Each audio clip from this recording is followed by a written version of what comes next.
ತೆಲಂಗಾಣದ ಸಂಸದ ಅಸಾವುದ್ದೀನ್ ಓವೈಸಿ ತನ್ನ ಪ್ರಖರ ಮಾತುಗಳಿಗೆ ಪ್ರಸಿದ್ಧ. ಅವರದು ಸಿಡಿಗುಂಡಿನಂಥ ಮಾತು, ಅಷ್ಟೇ ಪ್ರಬಲವಾದ ತರ್ಕ. ಯಾವುದೇ ವಿಷಯವನ್ನ ಎತ್ತಿದರೂ ಅದರ ಆಳಕ್ಕೆ ಇಳಿದು ವಾದಿಸಬಲ್ಲ ಚಾಣಾಕ್ಷ.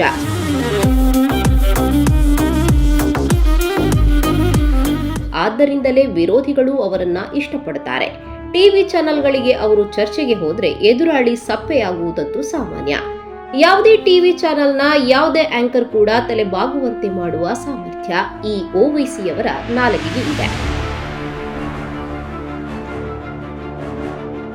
ಇಂತಹ ಓವೈಸಿ ಕಳೆದ ಜೂನ್ 25ರಂದು ಪಾರ್ಲಿಮೆಂಟ್ನಲ್ಲಿ ಸಂಸದರಾಗಿ ಪ್ರತಿಜ್ಞಾವಿಧಿ ಸ್ವೀಕರಿಸುವಾಗ ಒಂದು ಘೋಷಣೆ ಕೂಗಿದ್ದರು.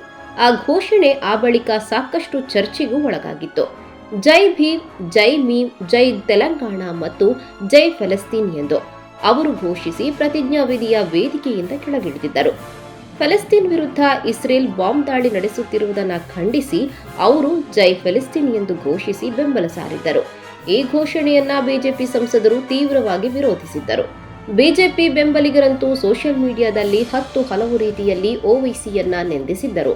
ಅವರನ್ನ ದೇಶದ್ರೋಹಿಯಂತೆ ಬಿಂಬಿಸಿದ್ದರು.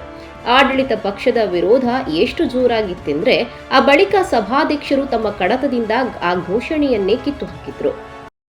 ಜೈ ಭೀಮ್, ಜೈ ಮೀಮ್, ಜೈ ತೆಲಂಗಾಣ, ಜೈ ಫಲಸ್ತೀನ್, ತಕ್ಬೀರ್, ಅಲ್ಲಾಹು ಅಕ್ಬರ್.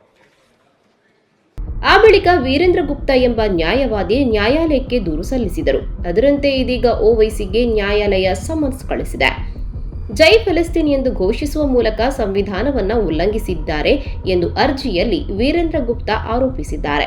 ಇದರ ಆಧಾರದಲ್ಲಿ ಜನವರಿ 7ರಂದು ನ್ಯಾಯಾಲಯಕ್ಕೆ ಹಾಜರಾಗಬೇಕು ಎಂದು ಓವೈಸಿಗೆ ನ್ಯಾಯಾಲಯ ಸಮನ್ಸ್ ನೀಡಿದೆ.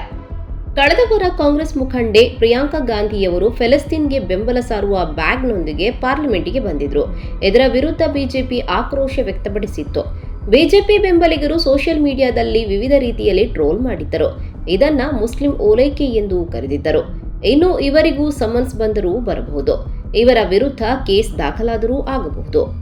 ಅಂದಹಾಗೆ ಇಸ್ರೇಲ್ ದಾಳಿಯನ್ನ ಖಂಡಿಸಿ ಮತ್ತು ಫಲಸ್ತೀನಿಗೆ ಬೆಂಬಲ ಸಾರಿ ನಡೆಸಲಾದ ಹಲವು ಪ್ರತಿಭಟನೆಗಳನ್ನ ಪೊಲೀಸರು ದೇಶದ ವಿವಿಧ ರಾಜ್ಯಗಳಲ್ಲಿ ಮಟ್ಟ ಹಾಕಿರುವುದನ್ನು ನೋಡಿದರೆ ಇವೇನೂ ಅಸಂಭವ ಅನಿಸುವುದಿಲ್ಲ. ಕಾಂಗ್ರೆಸ್ ಆಡಳಿತದಲ್ಲಿರುವ ನಮ್ಮ ರಾಜ್ಯದಲ್ಲಿಯೇ ಫಲಸ್ತೀನ್ ಪರ ರ್ಯಾಲಿ ಮತ್ತು ಇಸ್ರೇಲ್ ವಿರೋಧಿ ಪ್ರತಿಭಟನೆಯ ವಿರುದ್ಧ ಪೊಲೀಸರು ಕೇಸ್ ದಾಖಲಿಸಿರುವ ಬೆಳವಣಿಗೆಯೂ ನಡೆದಿದೆ.